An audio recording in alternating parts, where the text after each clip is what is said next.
So I'm listening to this USA Today morning show called 5 Things. And this morning, it's interesting to me that they talk about what Donald Trump and Elon Musk are doing, but they're doing it in a way in which they seem to be putting emphasis on the wrong things. Like, they're not giving the additional energy into saying what's legal or what's not legal. Like when they talk about Doge, this guy mentions it as if it's some regular department of government, which it's not. It's a made up name that Elon gave himself and his whatever it is that he's doing to break the law. And these reporters are reporting the issue as if it's something that is supposedly official. So let's listen and check it out.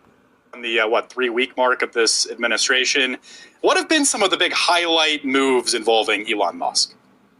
Elon Musk has been everywhere. In a lot of ways, he's really the central figure in Trump's presidency, other than Trump himself. This Doge effort has gotten a ton of attention. It's been moving with lightning speed through a bunch of federal agencies. And see, he mentioned Doge, but he doesn't say that it's something that's made up. Doesn't say that it was Congress approved by the total Congress. Of course, Republicans are going to pretty much do whatever it is Trump wants them to do. So instead of them actually acting and making it an official thing, they're just standing by, doing nothing, and blocking pretty much efforts to stop it.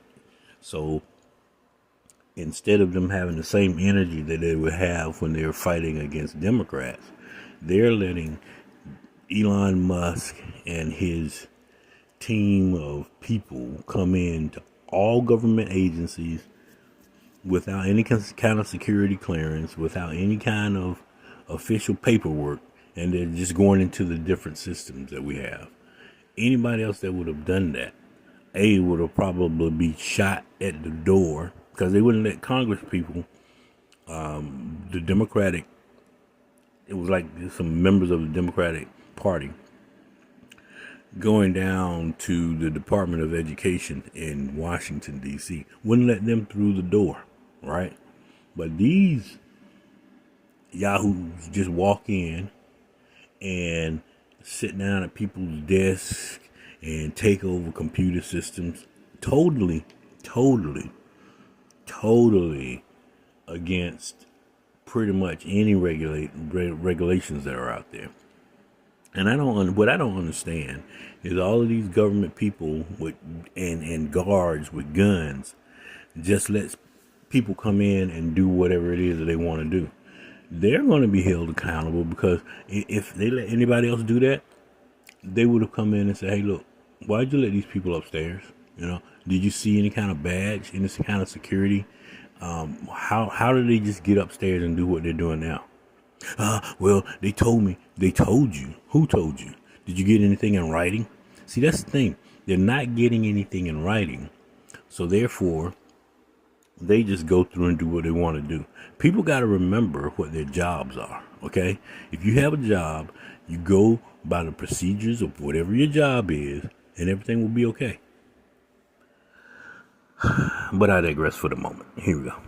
making really shocking moves that we haven't seen in the past when it comes to government cost cutting, where you're offering buyouts to every federal employee. You're moving. And the buyouts are not legal because the judge stopped the buyout saying, we don't have money actually allocated for that. You can't just in the government is not like a regular little business.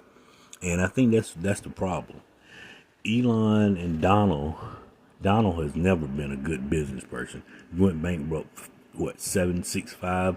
How many other times that his company has gone bankrupt? Elon built his business off of government contracts, ironically.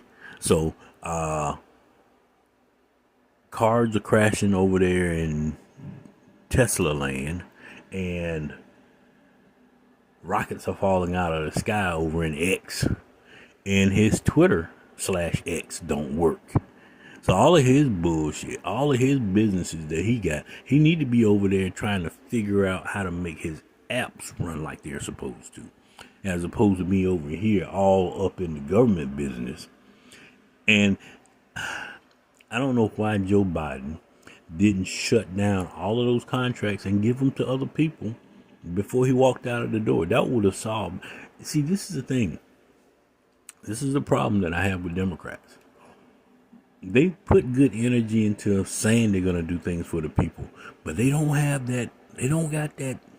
You know what I'm saying? They don't got that backbone to stand up to a lot of the stuff they wanted to do that would be good for people. Simple things like the public option added to the Affordable Care Act. Now the Republicans are going after the Affordable Care Act again. They didn't put in,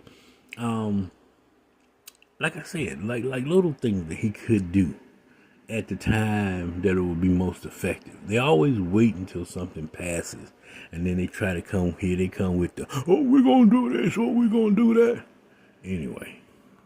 And to shut down an entire federal agency. These are just unprecedented things. And in terms of pushback, Zach, what are we seeing? What do critics say, and how have the courts weighed in so far? Pretty intense pushback. This has really galvanized Democrats who didn't really seem to have a clear response to the second Trump administration. The so-called resistance was kind of dormant, and they've really focused on Musk as sort of what they view as an unaccountable, sort of behind-the-scenes boogeyman who is pulling the strings here. And they've had protests, not just in D.C., but all over the country. You've seen activists gather to go after Musk and Trump. There's been some court cases. There's lawsuits that were filed regarding the effort to shut down the government's international aid agency. They're arguing that that's unconstitutional. Congress created USAID, and they argue that only Congress can shut it down. So there's sort of constitutional separation of power questions here. And there was also a lawsuit that was brought over access that DOJ officials had to a They don't have Doge officials because they're not. He should say that in a different word. He should say like the Doge employees. You know what I'm saying? Officials, you normally use that word when you're associating things with government, like official government functions and official government acts. So I want Republicans, and I want reporters, actually. I want reporters to start reporting things like they're supposed to be reported. And stop doing this subtle thing that lets the untruth mimic truth unchallenged. We need to stop that. That would be most helpful. And the other thing, I'll say it after this, okay? Sensitive payment system that's run by the Treasury Department that sends out payments to millions of people and handles trillions of dollars. Zach, can you put DOJ, this is of course the Department of Government Efficiency, in a historical...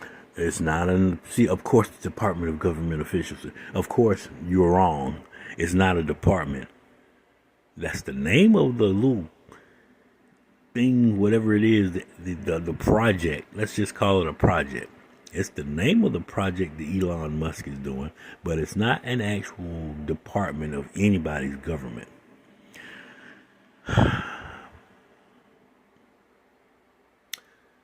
I want reporters to start getting their shit right. I want reporters to start reporting the actual news like it's supposed to be done. And I'm surprised. This is so inaccurate by the USA Today folks, in my opinion. Okay, I guess all of them are scared that Trump is going to come after them and try to do something to this. But stand up. If you want to be a reporter, put your big boy pants on. Get dressed like you're supposed to. Say it from your chest. Context for us. I mean, have we seen anything like this before in the U.S.?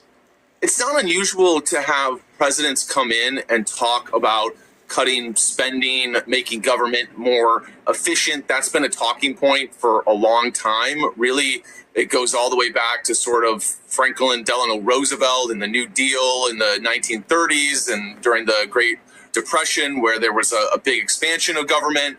And there's been a backlash to that ever since. Ronald Reagan famously said that government is the problem. Bill Clinton had a reinventing government efficiency type task force. This is not unusual at all. The way Musk is going about it, though, is highly unusual. And I've talked to historians and other experts who say we've seen nothing like this in the past. Wow. All right. So where do we go from? So there you got it. That's what I wanted to talk about this segment.